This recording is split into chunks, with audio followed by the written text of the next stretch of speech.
যাচ্ছে আমাদের বাঁকা ঘোষপাড়া এটা কত সুন্দরভাবে উনি সিংলার যে মশলা সুন্দরভাবে করে দেখাচ্ছি। না সিংলা না খেলে উনরা করতে পারবেন। আপনারা তো সিংলা খান শহরঘাটে যারা থাকে, আর উনি সিংলা বাজে দেন কত সুন্দর কায়দায়।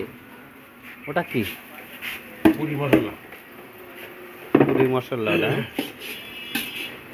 খুব রুচিশীলভাবে বাজে উনি। আর উনি যে তেলটা ব্যবহার করে এক তেল উনি ব্যবহার করে না। সবচেয়ে বড় কথা ওই যে মানুষ কেন এক কেজি তেল সারা বছর যায়, তা উনি তা করে না। এক তেল যে বাঁচবে ওই তেলটা বাদ যাবে, তাই না? উনি খুব খুব হেভিভাবেই করে।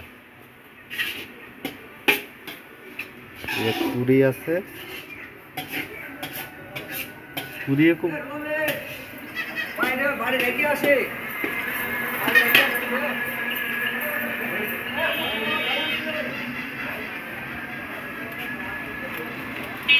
সুন্দর কাজ।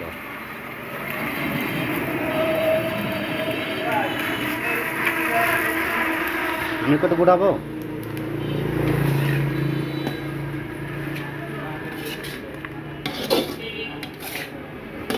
দর্শকবারে আপনারা বাঁকার বাজারে চলে আসবেন। বাঁকার বাজারের বাঁকা ঘোষপাড়া, পূর্ব ঘোষপাড়া, ওই জায়গায় চলে আসবেন। দাদা আপনার নামটা যেন কি? কার্তিক ঘোষ। কার্তিক ঘোষ।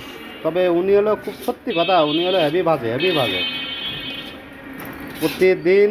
মূলত কর্মস্থল খুলনা। হ্যাঁ মূলত কোথায়? খুলনা, হ্যাঁ 7 রাস্তা। ওই জায়গায় দুলাভাই হোটেল। বড় ভাই হোটেল। হ্যাঁ দুলাভাই হোটেল। দুলাভাই হোটেল, ওখানে কাজ করতাম। ওই জায়গায় কাজ করতেন আপনি? হ্যাঁ। 7 আপনি তো আমাদের এই জায়গায় তো অনেকদিন ধরে আছেন। হ্যাঁ, আমার 7 বছর হয়ে গেল। 7 বছর উনি দোকানদারি করে, যেহেতু ওনার দোকানটা এটা না, তবে এই দোকানের সামনের দোকান, উনি দোকানে কাজ করতেছে বলে আবার তাকে এই জায়গায় আছেন, তাই না?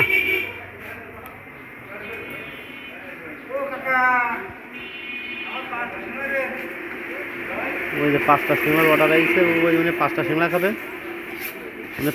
খাবে, উনি। দাদা আপনার সিংলাটা লাগবে না? 10টা সিংলা আবার দাদা খাবে, মানে বড়টা 10টা সিংলা 10টা পুরি, মানে সকালবেলায় মানে খাবেন না, সিংলাই খাবেন? হ্যাঁ নাস্তা করে। ও এখনো লোক আছে, আমার দাদা দেবেন। আপনারাও আসবেন আমাদের বাঁকা ঘোষপাড়া, আমার দাদার দোকানে।